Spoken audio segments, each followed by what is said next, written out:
Hello! Tesla has gone through many upgrades in recent weeks. Today, we're going to cover some new factory expansions, run rates, and more. Stay tuned and let's go! My name is Jeff.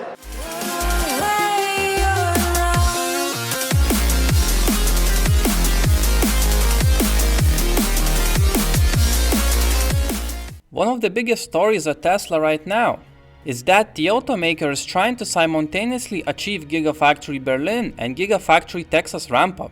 Those two factories are expected to roughly double Tesla's production capacity within the next year. Giga Berlin.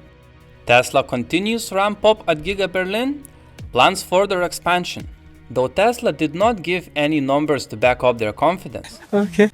Local outlet reported that 1,000 cars per week were already being built during the summer, which accounts for around a tenth of full capacity of the factory. That's a run rate of 52,000 cars per year. Further, the German press agency is reporting that the plant is targeting production of 5,000 cars per week by the first quarter of 2023, which would mean a run rate of 260,000 cars per year. The new 2,000 Model Y per week goal was reported by Teslarati. Based on details from German publication Tesla Mag, the article cites reports suggesting that Tesla aims to achieve their goal sometime in September 2022, so it's very likely that Tesla is already making over 2,000 cars per week in Giga Berlin on the date of recording this video. Giga Texas. On 17th of September, Tesla Gigafactory Texas has produced its 10,000th Model Y electric SUV. Last month, Electric reported that Tesla was spotted stacking structural battery packs at Gigafactory Texas, hinting at a possible ramp-up of Model Ys with structural packs. It's not clear what the run rate is exactly at this point, but it's estimated to be between 1,000 and 2,000 cars per week. This puts both Berlin and Texas to have similar ramp-up rate. Giga Shanghai. Tesla Giga Shanghai capacity upgrades are complete, and the company is increasing its production capacity, targeting 22,000 Model 3 and Y units per week in China. Autobots, roll out! By the end of 2022, the factory is expected to be at an annualized production run rate of 5,000 cars per day. So when you think about it, by the end of year 2022, China will be making in a day what Berlin or Texas makes in a week.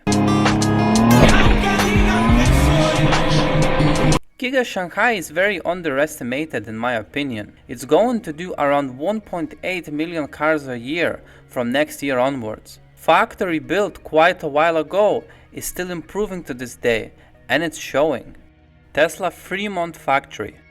Tesla Fremont factory to get new tent, line upgrades, and battery equipment. Elon Musk has made it clear he's not ruling out expansion at Fremont, and it appears to be happening in more ways than one. Tesla is adding another $140,000 temporary exterior tent, rumored to be for storing tools and equipment.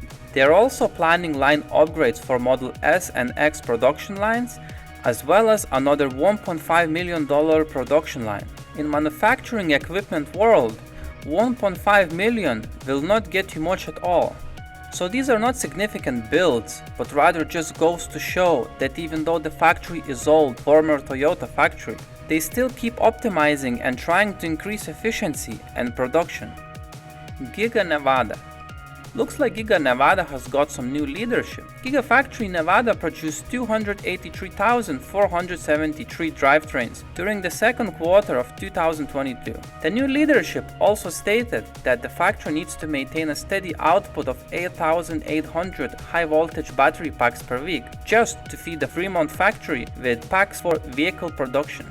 The automaker is reporting a capacity to produce 42 giant megapacks per week, compared to 34 during last quarter and 37,600 Powerwalls in the second quarter.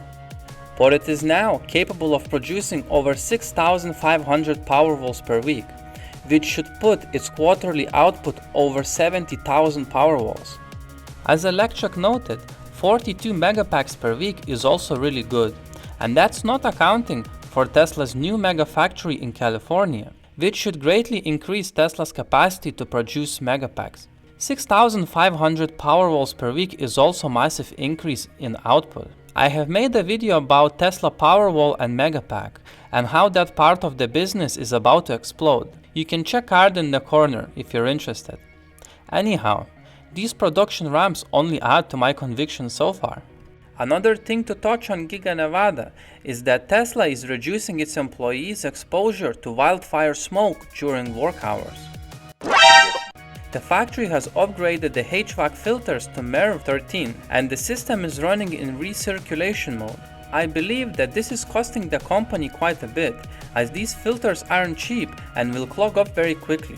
I do think that it's also important not to have any contamination for the battery production process as well as health of the people. Dust and smoke will damage the whole plant in the long run, so it's a proactive approach to the wildfire problem. Guys, thank you so much for watching until the end. If you enjoy, hit like and subscribe. It helps YouTube promote this content. I want to provide value to as many as I can, so this helps a lot. Any thoughts or feedback would be much appreciated in the comments below. Thanks again, and I'll see you on the next one.